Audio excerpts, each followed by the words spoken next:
E aí, prof, beleza? Prof, você sabe o que é o plano de aula e qual a importância dele para o seu dia a dia? Vamos falar um pouco sobre isso? Vamos lá? Então roda a vinheta.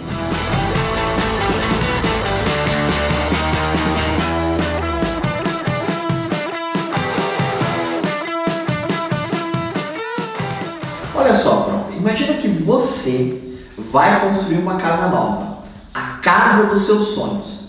Por onde você começa?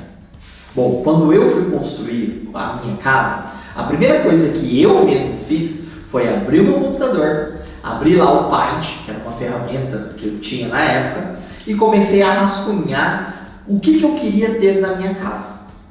Logo em seguida, logo depois que eu fiz esse rascunho, eu procurei a ajuda de um profissional da área, de um arquiteto. E o que esse arquiteto ele fez? O projeto. Ele foi lá e projetou como a minha casa iria ficar. Nós discutimos, rediscutimos, mudamos aqui, mudamos ali, enfim.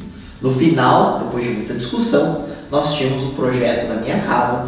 Fui atrás do engenheiro, o engenheiro calculou como deveriam ser feitas as vigas, como deveria ser feita a fundação da casa e assim por diante. E depois contratamos um pedreiro e no final da obra nós tínhamos aquilo que havia sido proposto no início com toda a técnica e segurança do engenheiro.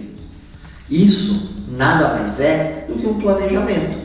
Quando você vai atrás de um arquiteto, de um engenheiro, é até legal, não sei se vocês já tiveram essa experiência, que eles te dão inclusive uma previsão de gasto, né? O que você vai gastar com mão de obra, com material, para você ter aquele resultado que você quer. E antes mesmo de você ter a casa pronta, você pode mudar, por exemplo, a sua fachada, o material, e isso vai aumentar ou diminuir o preço da sua obra. Eu estou apenas exemplificando qual é a importância de um planejamento numa área da nossa vida. Nós somos professores, certo? Nós formamos cidadãos. Você entra em sala de aula sem o seu planejamento? Você planeja a sua aula? A sua aula ela tem começo, meio e fim? Porque você determina antecipadamente? Ou porque você aprendeu a aula desse jeito e você vai levando as suas aulas no modo remoto? Eu me lembro muito de um professor, ele era um professor meu, professor de química, e a gente achava ele o máximo, porque ele entrava na sala de aula apenas com a caderneta, nem caneta ele levava. E todo o conteúdo do livro ele tinha na cabeça dele.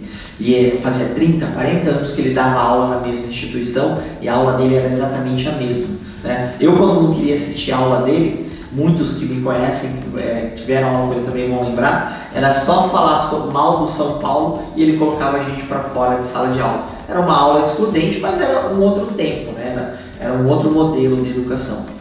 Hoje, a nossa sociedade, ela não comporta mais esse tipo de aula. Nós temos que preparar um cidadão para um mundo que muda constantemente, né? Existem estudos falando que a cada 10 profissões que nós temos hoje, em 30 anos, 8 vão deixar de existir. Ou vão existir assim, numa quantidade muito pequena, porque a tecnologia vai substituir esses tipos de profissionais, esses tipos de serviço. E aí nós estamos preparando o nosso aluno, ou a nossa aula ainda é essa aula remota? O plano de aula, ele precisa ser construído dia a dia, prof. Ele é fundamental para que nós possamos construir um aluno crítico para a sociedade do futuro. E o nosso plano de aula, ele deve abandonar os modelos tradicionais para se tornar um modelo mais disruptivo. O nosso plano de aula ele precisa ser muito mais prático do que teórico. Eu peguei aqui na internet um plano de aula, olha só que interessante. Eu não vou divulgar o nome, tá? Porque eu vou fazer uma série de críticas. Mas eu peguei aqui na internet um plano de aula de uma aula de matemática alinhado com a BNCC, tá? Pelo menos é isso que diz, né?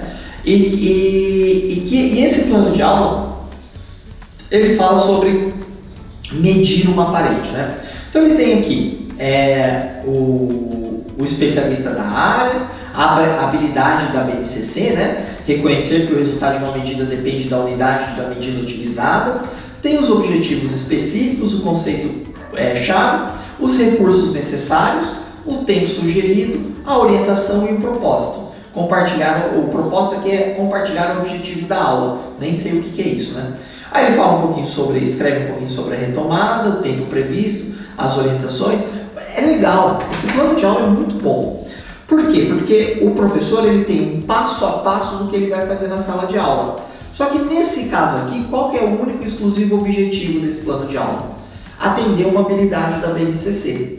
Quando a gente poderia ter um plano de aula muito mais disruptivo, muito mais interessante e com muito mais conceitos envolvidos, não só apenas pegar uma treme lá e medir uma parede, tá? Não vou divulgar esse plano de aula, não é essa a intenção.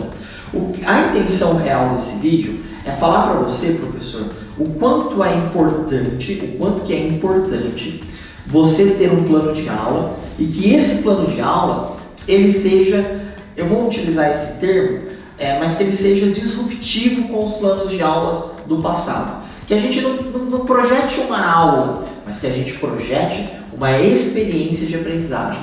Que a gente tenha dentro do nosso plano de aula algumas características específicas, como a observação, que a gente não vê dentro dos planos de aula comum que a gente utiliza, que a gente olha dentro das escolas, né? Muitas escolas dão um modelo pronto ali de plano de aula, mas não tem um período de observação, não tem um período de interação com o objeto de conhecimento, aonde vai se dar a interação, aonde que o aluno vai tocar, vai cheirar, vai abraçar, vai experimentar aquele conteúdo. E acima de tudo, ele não tem a discussão daquele objeto que está sendo construído. É muito linear, né? O nosso plano de aula do passado ele é muito linear. E ele até passa uma impressão de que se a gente seguir aquele passo a passo a gente vai ter sucesso. Mas na verdade a gente não tem. Principalmente uma disciplina como matemática, depende muito da capacidade do aluno de abstração, né? Ele não consegue aprender, muitos não conseguem ter esse nível de abstração tão difícil, vamos dizer assim.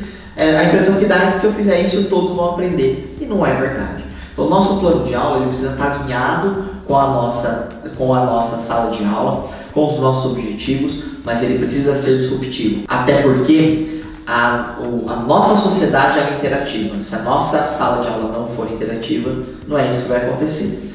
Aí você, né, professor, deve estar se perguntando assim, beleza, legal, e aonde eu vou conseguir esses planos de aula? Aqui na Educação Criativa. A partir de agora, na Educação Criativa, nós vamos ter um quadro, pelo menos uma vez a cada 15 dias, chamado Plano de Aula, onde eu vou trazer um professor, ou eu mesmo vou pegar e vou construir alguns planos de aulas com vocês. Só que são planos de aulas 100% interativos. Tá? A gente vai usar a tecnologia, mas a gente vai usar também muito recurso que você ou qualquer aluno tem ou na sala de aula ou dentro de casa. Coisa simples que não precisa ser feito nenhum tipo de investimento financeiro. Esses planos de aula é justamente para você copiar. É aquilo que eu falava lá no outro dia. Você vai copiar a sua prática pedagógica e logo em seguida você vai começar a construir as suas práticas de forma extremamente disruptiva, promovendo uma aprendizagem do bem, promovendo uma aprendizagem moderna, contemporânea para a construção de um aluno do futuro. Beleza, prof? Se você apoia essa nova ação da Educação Criativa, clica aqui no botão vermelho de se inscrever, acessa o sininho, clica ali no sininho para receber todas as nossas notificações e comenta aqui embaixo qual é a disciplina e qual é o segmento educacional que vocês querem os primeiros planos de aula. Beleza, prof? Prof, seja bem-vindo à Educação Criativa. Um grande fraterno abraço, até o próximo vídeo. Tchau!